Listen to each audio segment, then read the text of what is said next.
Welcome to Inspire Campfire, a podcast where ordinary people tell their stories of extraordinary adventure. These are campfire stories meant to inspire the rest of us to light the fire within, get outside, follow our dreams, and return to tell our own stories. Ready? Let's strike the match.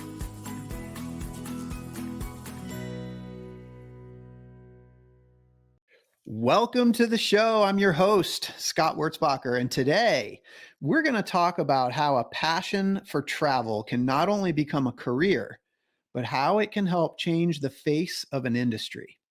Today's guest has done just that, and she's here to share with us how she did it and how we can learn from her journey. Sahara Rose De Vore is with us today, and she is a wellness travel coach and the founder of the Travel Coach Network, a global community of travel coaches. Sahara went from broke college student to traveling 84 countries solo to becoming the CEO of her travel businesses. She believes there is more to a travel career than just blogging and booking trips, which led her to creating the world's first and only ICF accredited certification program for travel coaches. Sahara is a published author, global speaker, TEDx speaker, and has been in over 140 plus media outlets for her travel and business expertise, including Forbes, Travel Weekly, Condé Nast Traveler, and USA Today. She was also named one of 2023's most influential women in travel by Travel Pulse. And I feel so lucky to be able to share her story here with you all today. Sahara, welcome to the campfire. Thank you so much for having me. I'm really excited to chat with you today.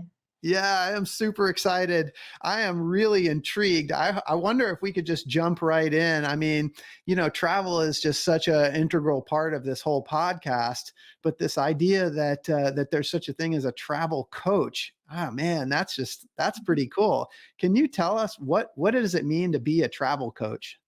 Yeah, so since the travel coaching industry has been growing tremendously, especially during and as we come out of the pandemic, um, there are different definitions out there, but within the Travel Coach Network and our certification program, a travel coach is essentially someone who helps people set intentions for their trips, bring awareness to their why they want to travel, and really help them tune into how they can use travel as a tool to reach whether it's personal goals, work goals, wellness goals, or the transformation in their life that they're looking for.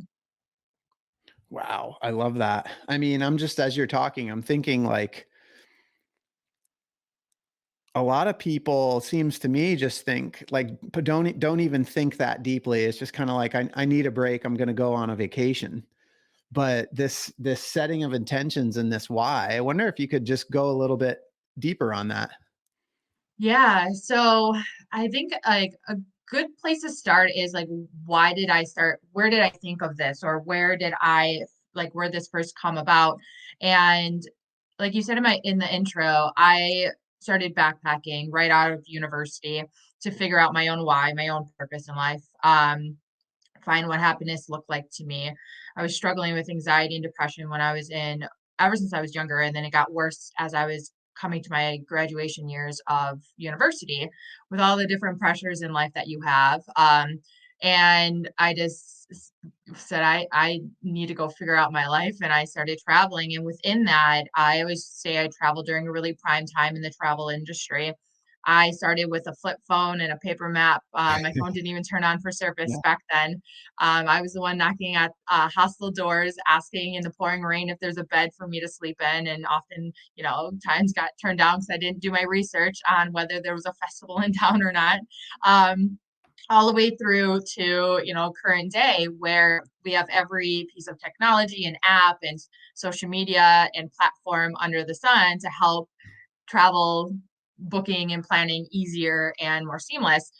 But because I have that really unique perspective, I spent a lot of my time over the years just talking to travelers, understanding and hearing why they were traveling, what about travel was what they were gravitating to. We all travel for very personal underlying reasons that we don't often talk about or bring to the surface. And what I noticed then too was there's that rise of the digital nomad. Now remote work Yeah. is everywhere. But for years leading up to 2020, I saw this trend of these digital nomads. There became different destinations around the world, more hubs where there was more this term digital nomad, where companies and thought that it was just this crazy, careless millennial who, you know, didn't care about work or didn't care about anything in life but themselves. Sure enough, it's a desirable lifestyle of the sense of freedom and flexibility and adventure and purpose and fulfillment that everyone is seeking at to some degree in their life. And that's where we see this rise in remote work.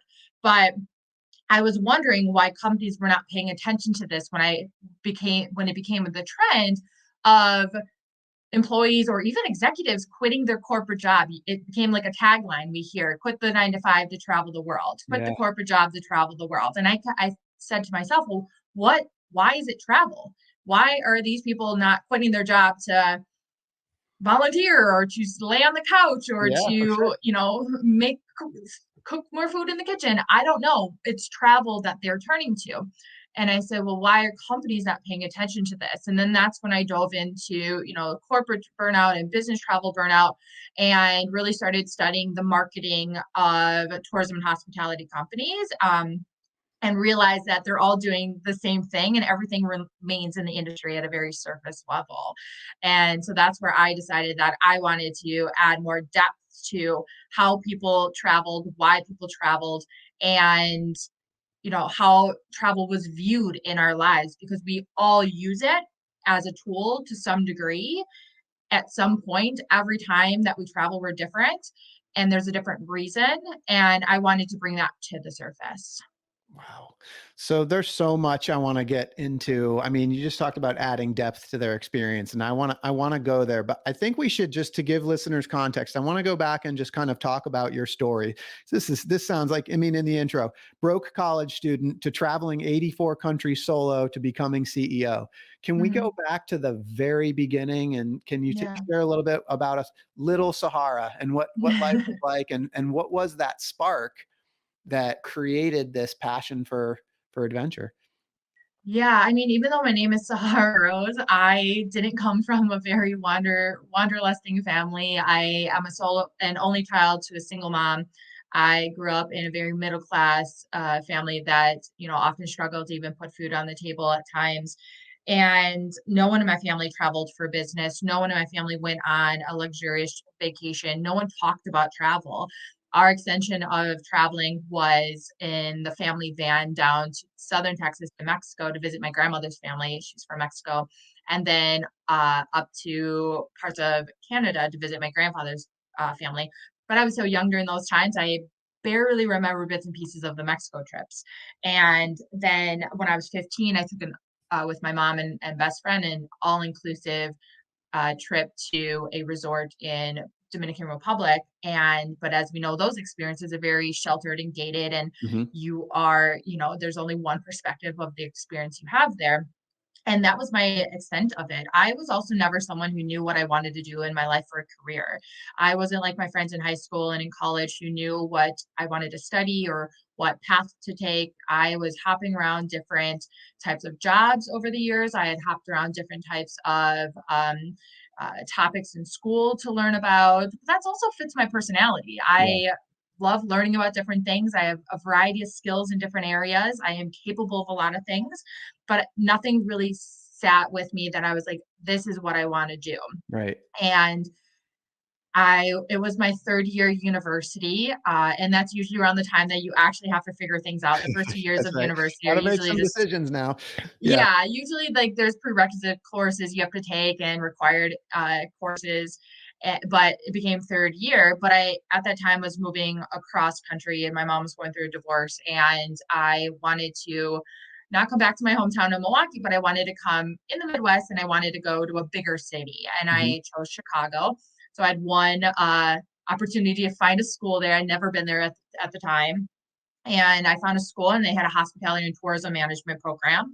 And I was like, that's travel's cool. Like I heard about this For thing called sure. backpacking. I joined the program, and in that program, I was really inspired by a lot of the foreign exchange students who were in my classes from Asia and Europe, and how easy it was for them to travel to different places and how many countries they had been to.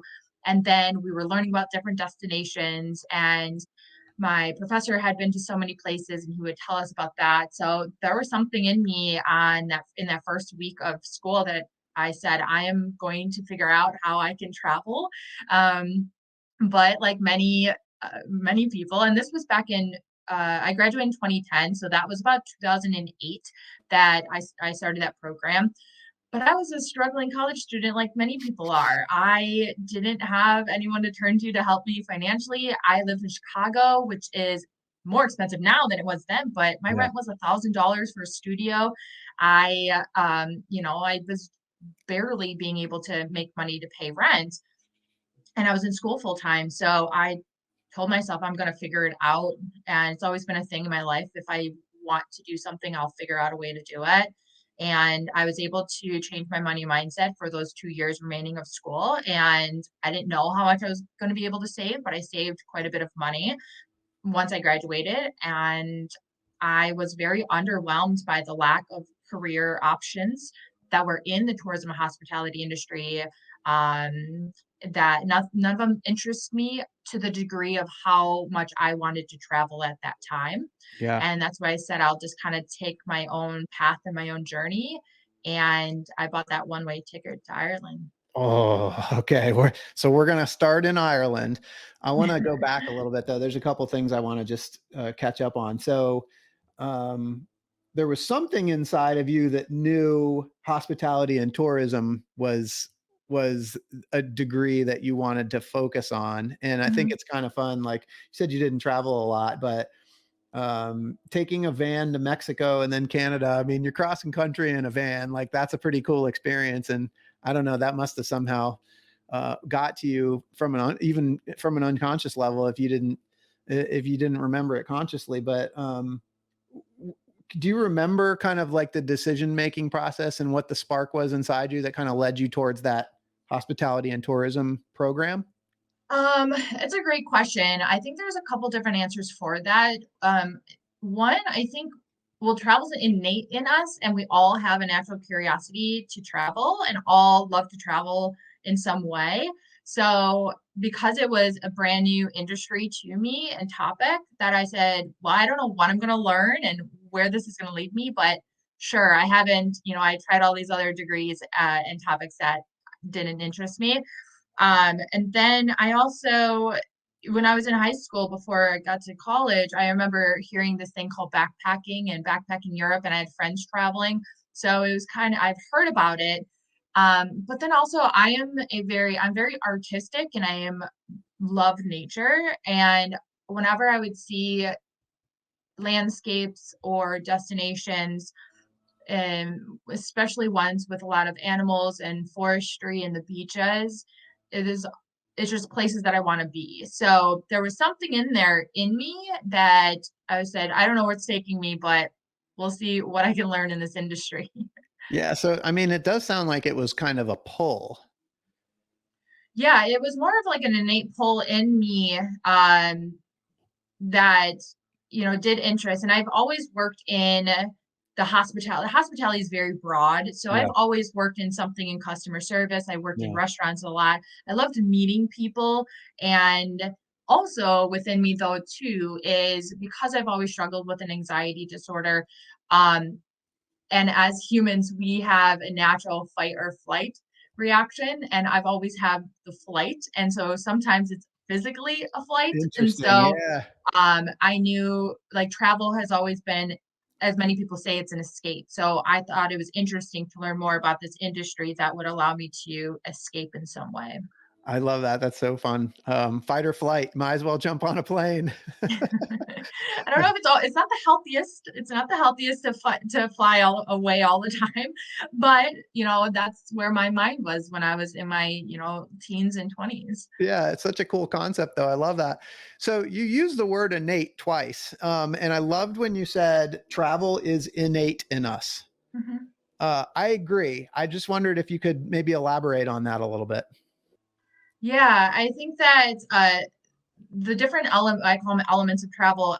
Travel embodies a lot of kind of things that we as human beings need, like human connection, like food and, fulfillment. All these things that if you think back in our ancestry when people started traveling, you know, so long ago, it was for all these different reasons to explore, to find shelter, to find security, to, find something that feeds you. So whether it's physically feed you or feeds your soul now, to connect, to meet people. So travel is that bigger umbrella of a lot of these things that we as humans naturally need and crave. And I think that is one of the reasons why I say like travel's innate in us.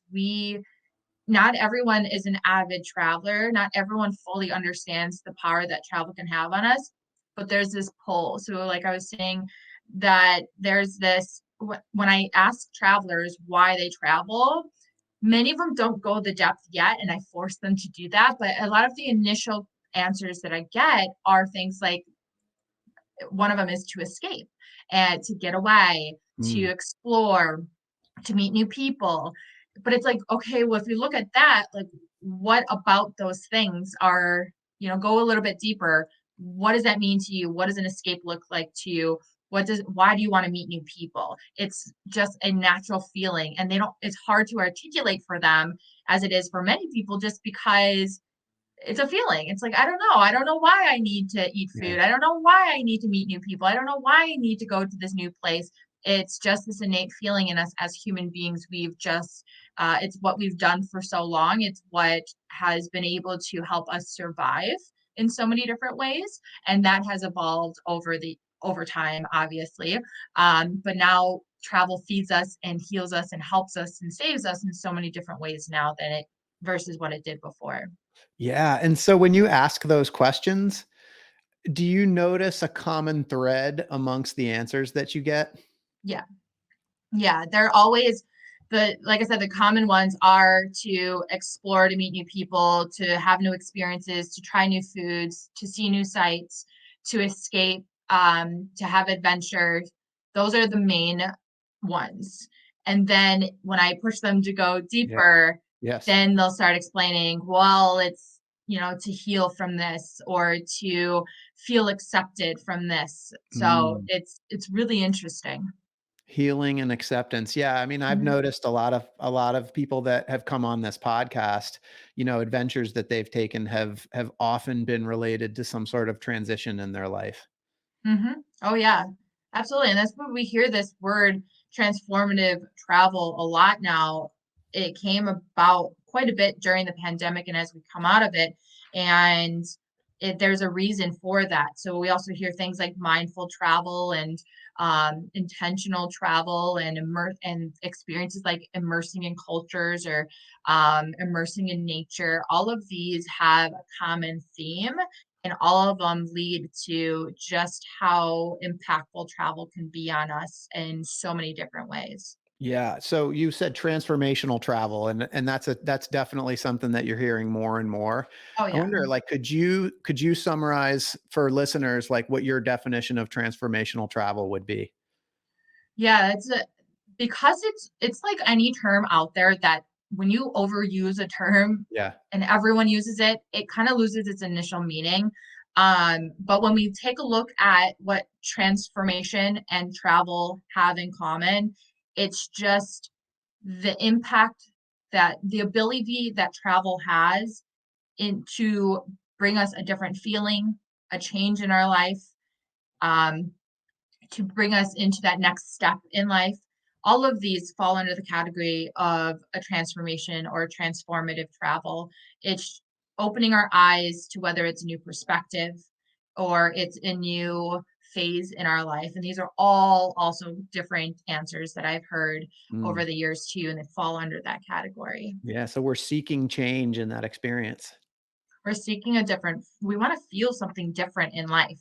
We want to have a change in our life. So when someone says, I've been transformed through travel, or I want to help people transform through travel, it's like, okay, well, what does that look like? And what does that mean? Obviously, it looks and means something different to everyone, but that commonality at the end is that they have a different feeling about something. They have a different perspective on something, or they have a different, their life looks different, or their lifestyle looks different. Something in their life has had a change. Yeah. Yes. So connecting with this, and it's making me think of something that we talk about a lot on this podcast. And I often ask guests about the voice inside that called them to adventure.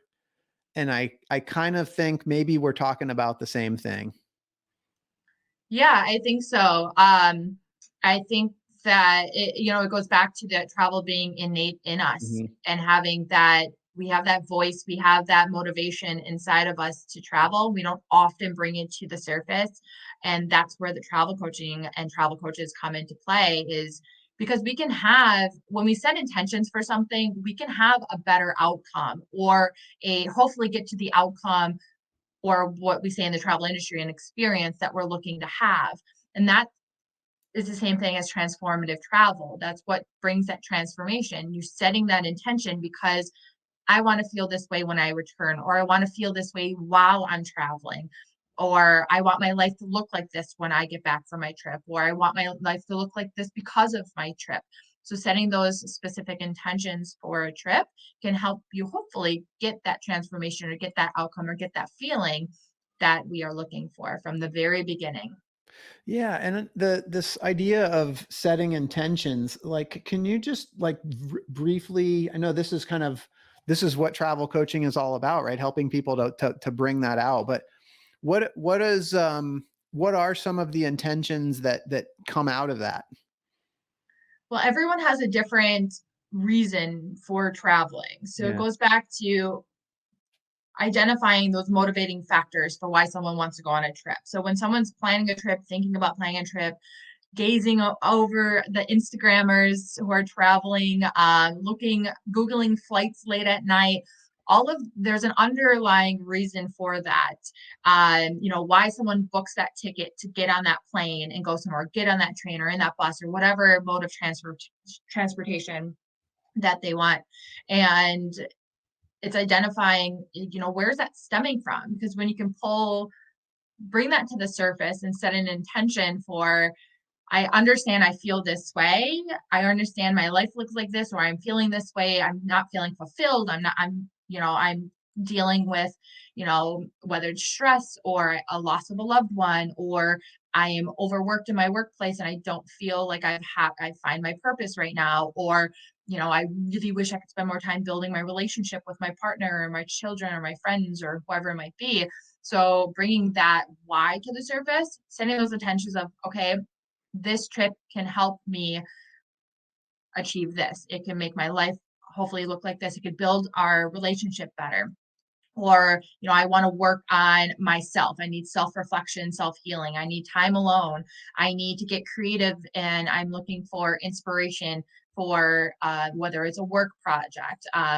It's maybe I need time to help me just reset my own self and find clarity of what happiness looks like for me. So all these reasons of why we want to travel, we don't often recognize. And Yeah. so if you can set intentions with that, then you can go and say, well, now I understand better where I should go, who I should go with, how long maybe I need to travel for, what kind of things I need to do while I travel.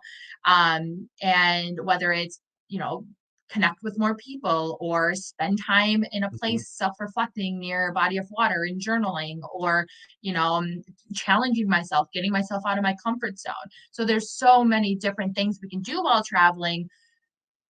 But if you set those intentions from the beginning, you can make better decisions on all of the travel planning questions that have been asked all along of where do you want to go, how long, you Yeah. know, what kind of activities you want to do.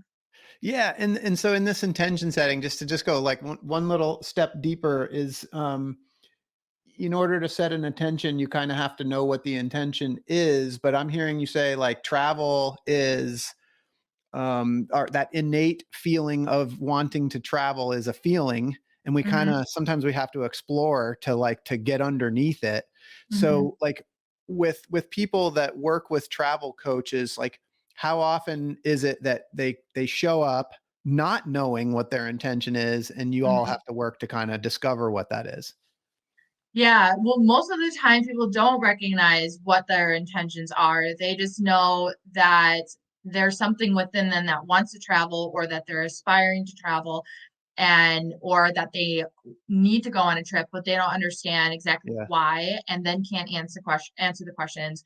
What experiences are they actually looking for? How do they want to feel when they return? It's all within there, and that's where the coaching aspect comes into play, is being able to pull those answers out from within by asking the right type of questions. Um, and because in the travel coach network and travel coaching in general, there's so many different travel coaches who focus on so many different areas of expertise. So it's really, when it comes to what they do with clients and how they exactly help them, it really varies based on them. There are travel coaches who help people use travel to cope with or deal or heal from trauma, or like I said, loss is a big one. There's many people who turn to travel because they've lost a loved one or their partner or their parent or their children. And or they're, there's widows, there divorce, breakups. People travel to Yeah. after a breakup or a Yep. divorce to find themselves again, to build their confidence, to build their self-esteem, to gain independence. So that's why solo female travel is such a big industry, because of those key things: empowerment and confidence and finding yourself. And so depending on the type of travel coach they are, helping people identify, like, what is it that you are really looking to get out of this trip, and why do you think that might be that is travel that you're turning to? Yeah. So, and with all this, I think it takes a certain mindset and mentality to even think like I want to work with a travel coach, right? To even like take that first step. Who works with a travel coach? Like who are your clients and the clients of travel coaches? Yeah, so I do something differently. So as a wellness travel coach myself, I work with more companies. They are the ones that interested me most to make a bigger impact, in particular for corporate wellness and business travel well-being. So what I do as a wellness travel coaching consultant for companies is I educate them on the various wellness benefits of travel, like the emotional, spiritual, mental, physical, professional, intellectual wellness benefits, that travel can help with employees, whether it's vacations, sabbaticals, volunteering abroad, incorporating like time in outdoors in nature in their own in their own location, and leisure and everything for business travel. So it really varies. It's just bringing these, what I call those elements of travel, into the value of travel and wellness into the corporate world. As the founder of the Travel Coach Network, I work directly with the travel coaches, but learning through them what their clients come to them for and how they help their clients as well too. So it really varies across the board. Cool. And I definitely want to get into that, like kind of to learn about that experience and setting up the travel coach network. We got to get back to Ireland because I want to hear about that. I want to share that journey with our listeners. But before you went to Ireland, there's one more thing I wanted to catch up on. You said that you had to change your money mindset. Mhm. And I think that's huge when it comes to planning adventures, planning travel. And I really would love for you to share with us what that means and what you had to go through. Yeah, so like I said, I was a broke college student, and I was living in quite an expensive city. So I knew that I needed to take control over how I viewed money and work on my money mindset. Because I grew up in a family that didn't have very much money, and I've had just my mom to turn to, but then she needed help financially. So I no longer had that. So I had myself to depend on. So Mhm. I had to see what I could control and what I could change. So essentially what I did is I took a look at my calendar. Again, I was in school full time, and I said, well, where can I pick up more work what can I build? What are my expenses right now? What can I eliminate? What can I lower possibly? And I really just worked on making money. And at the same time, I worked on saving money. I was also so busy making money that I didn't spend much money. Yeah. But it's in the long run, it doesn't matter how much money you make if you just spend it all anyways. So it was a good balance within there. But I filled my schedule with very flexible jobs, and jobs that were of interest to me. So I mean, this was before too, where you can just find jobs easier online, but Craigslist at the time was my friend. So I would always find jobs. So I applied to a variety of staffing agencies, which allowed me then to work for different trade shows or conferences. I got to meet and mingle with different companies. I love children, so I would nanny and babysit for wealthier families in Chicago.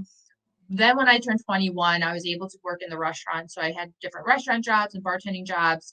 But then ended up working at a restaurant that was quite lucrative and spent the majority of my time there working every shift I could possibly find and get. And so I was always busy making money. I love art, so I'd sell paintings.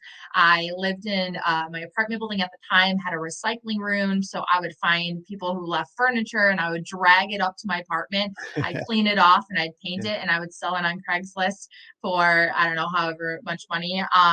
And so I just would find any way that I could make money and I would save it. And before I knew it, when I graduated, I was 2 years later, I had more money than I thought I did. But then traveling, I also traveled on a very tight budget too. So that's how I was able to travel all these years on my own funds without ever going broke, without ever running out of money, and also bootstrapping both my businesses over the years too, without any funding or any help from anything or anyone. So I never won the lottery. I Yeah. never, had a massive income for any job before.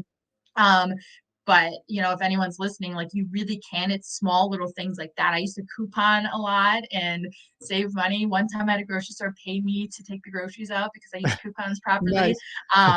So you'd be really surprised, how far what you can do if you just change your money mindset a little bit. Yeah, it's super inspiring. And so I have to believe there was an underlying motive behind all of that effort to work, to make Mhm. money, to save money. Was travel the underlying motive?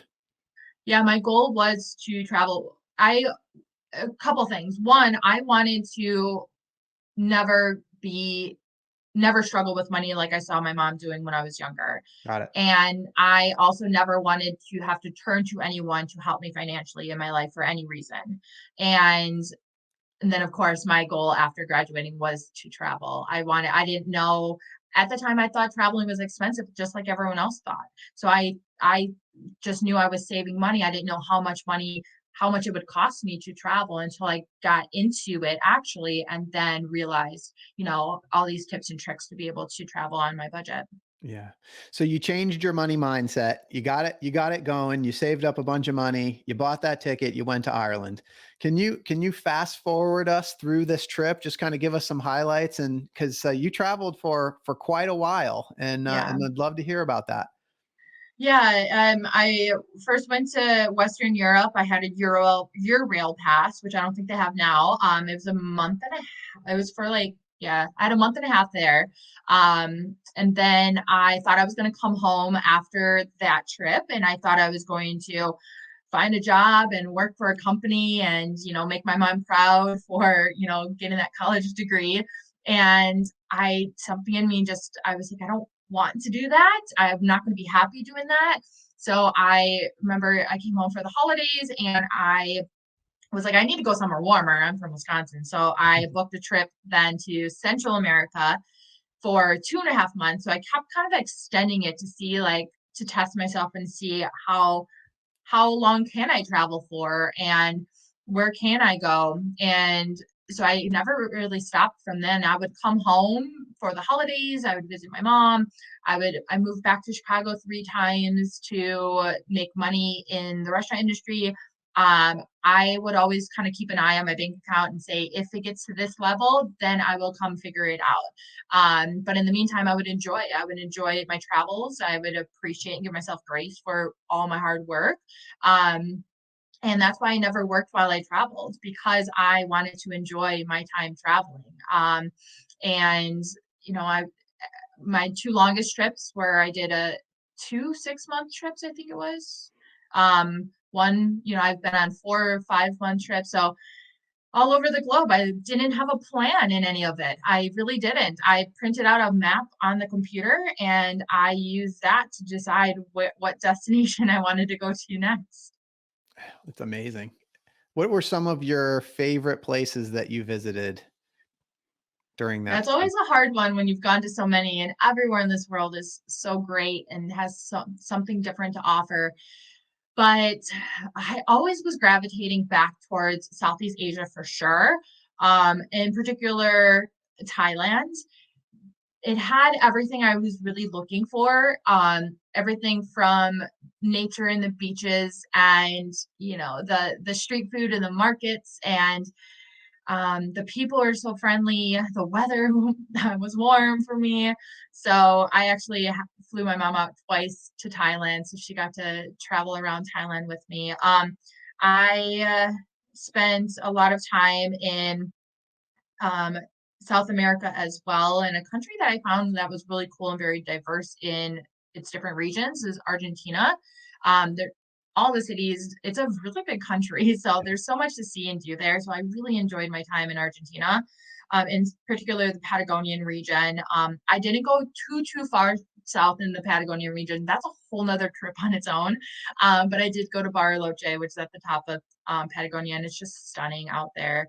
Um, and then one of my later trips was to Israel, and I loved Tel Aviv and ventured a bit outside of Tel Aviv. And I know Tel Aviv is like a different world within Israel, but everything about the country and the people and everything I really, really love. So that's a place that I want to go back to and spend a bit more time. Yeah, some incredible places like Patagonia is definitely on my list for sure. I've talked about that before. But so, you started out, you went to Ireland, you thought you were going to be gone for 4 to 6 weeks. This turned Mhm. into more or less on and off travel for 10 years. Yeah.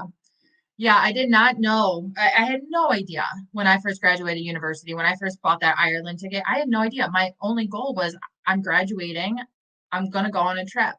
And I didn't know that, but that just shows the power of travel. So there's the term or the phrase, get bit by the travel bug. It's so Yeah. true. There's something that in travel that you always gravitate back to.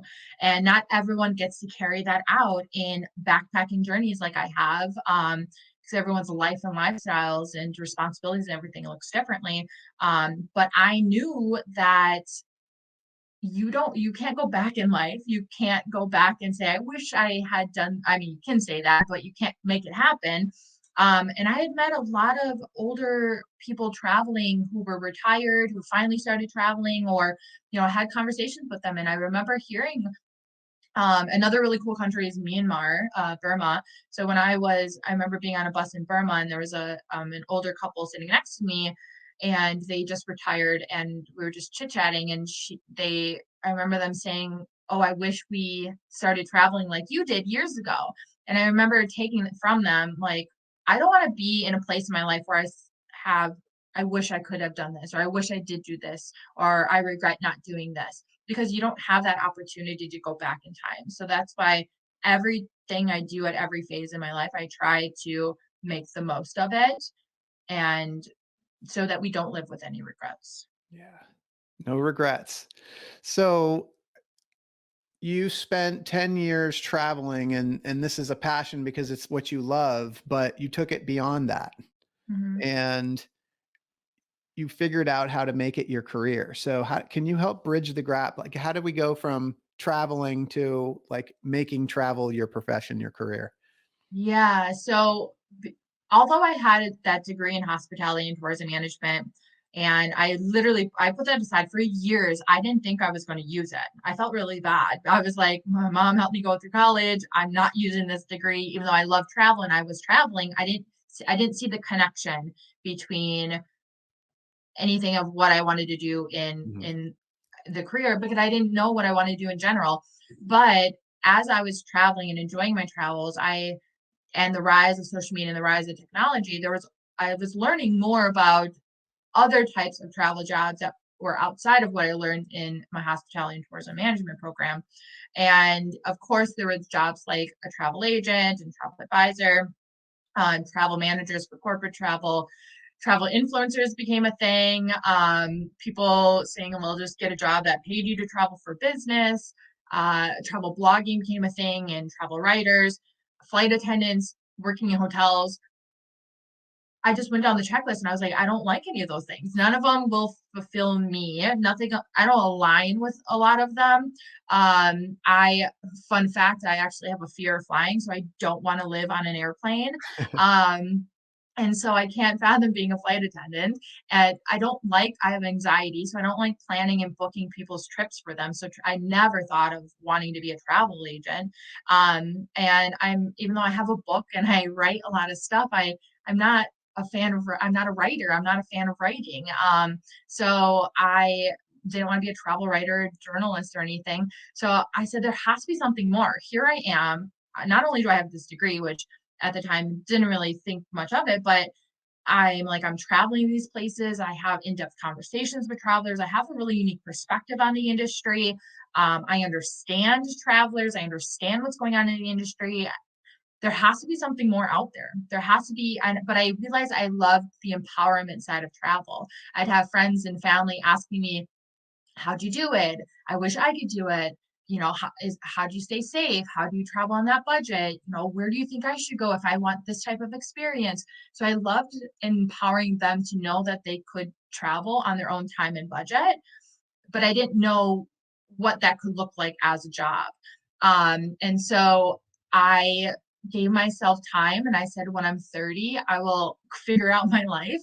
And I just enjoyed my travels till I was 30, and then 30 came about. And so I bought a laptop, and it was the first time I traveled with a computer. And I was in the north of Spain, and I sat down and I opened it up and I Googled how to start an online business. I realized that because I didn't find anything I was looking for, I was going to have to figure out how to create something myself. I had no idea what that was going to look like, but I knew that I didn't want to settle for something that wasn't going to make me happy. And I didn't think I was ever going to be an entrepreneur. I didn't think I was going to do or create what I've done so far. But I just started researching, and that's where I came across the coaching industry and saw how big the coaching industry was.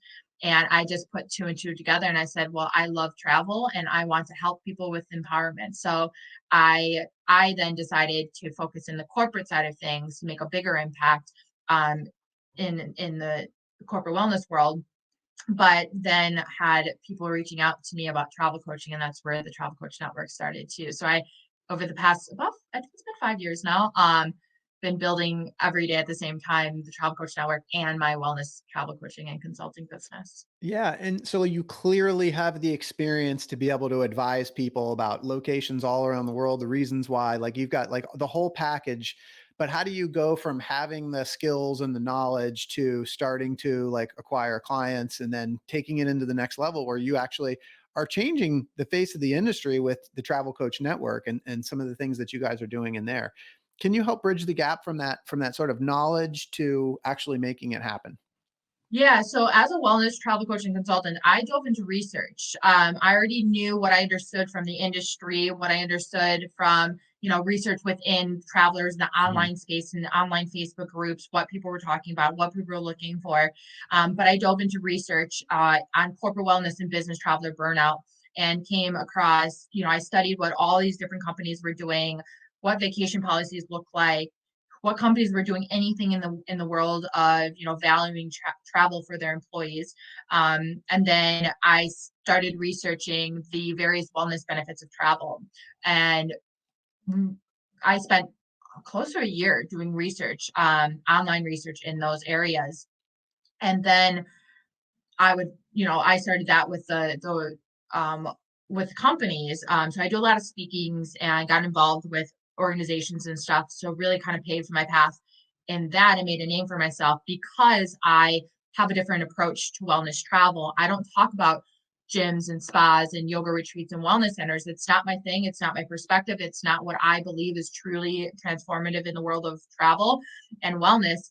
I talk about this holistic approach to wellness travel of how there's so much information out there on how travel can improve or impact or benefit these different aspects of our well-being, whether it's personally or professionally. So I take that information and I provide that to companies. And then as a travel wellness or as a founder of the Travel Coach Network, as I was building my business as a wellness travel coach, I was starting to document that journey and helping others who had some sort of interest in it too. I did not imagine that the Travel Coach Network would become what it is turning into now. But I did believe in that there was something that people can do in a travel career that's far more than just booking trips or writing about travel.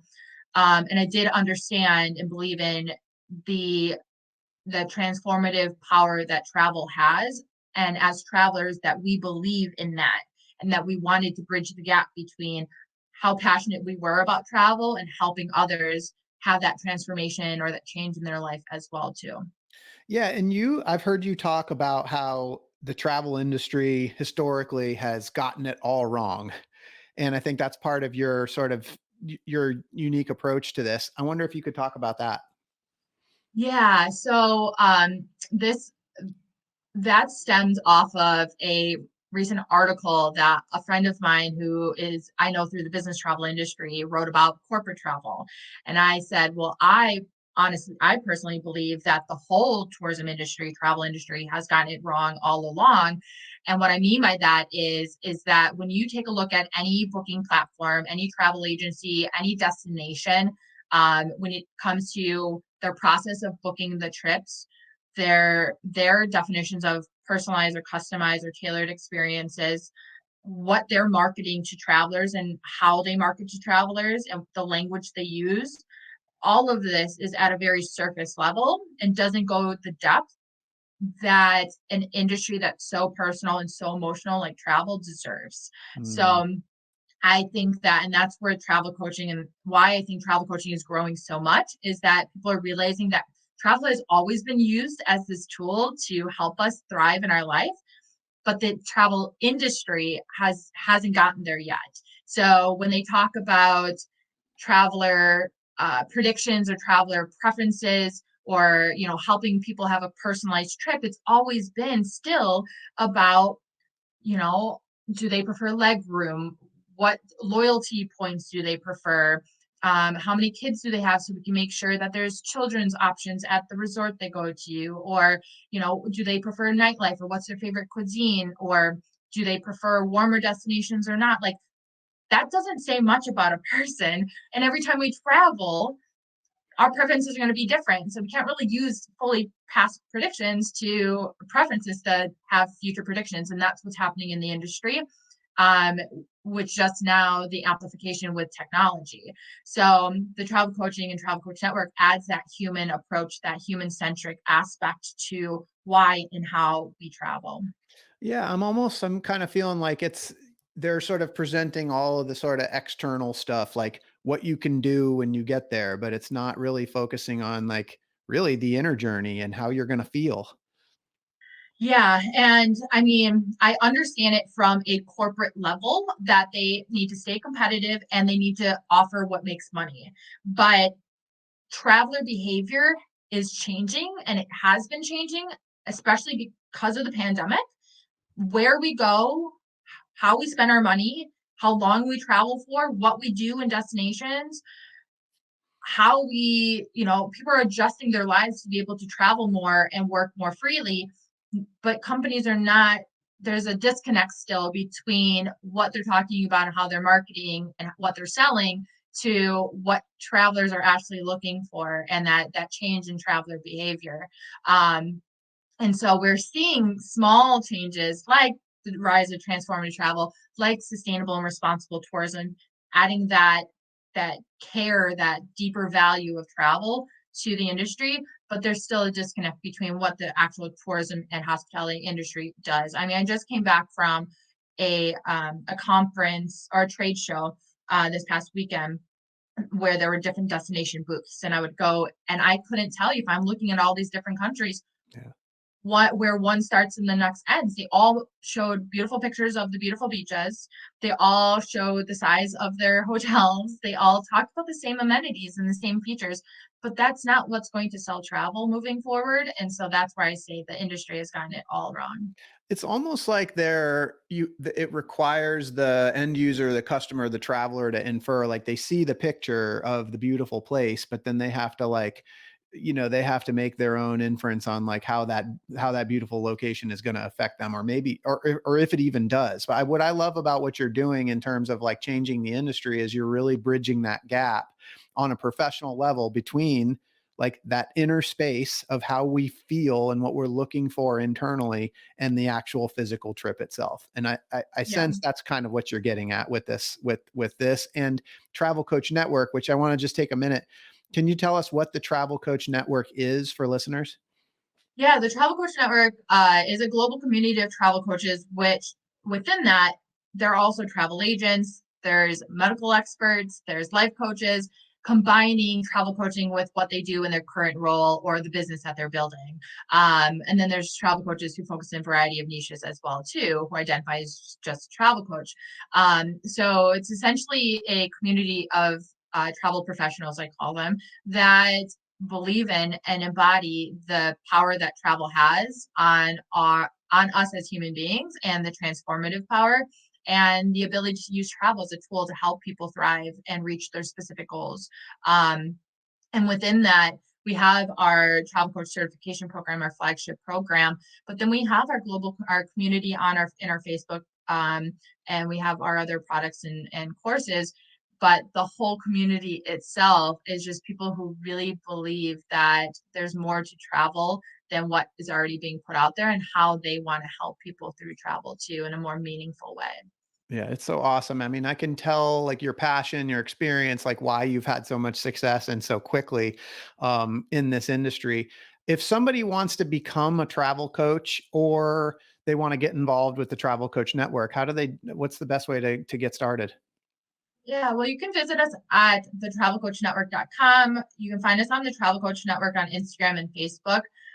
There's a free beginner's guide to travel coaching when you go onto the website too, or in our Facebook groups as well, and our Instagram. You kind of find it all over the place.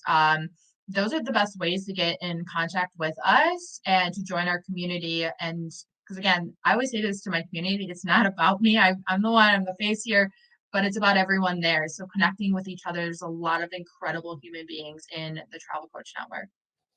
Yeah, I love it. And so we talked about that innate feeling of like the desire to travel, the innate want of travel. We talked about that as the voice that calls us to adventure.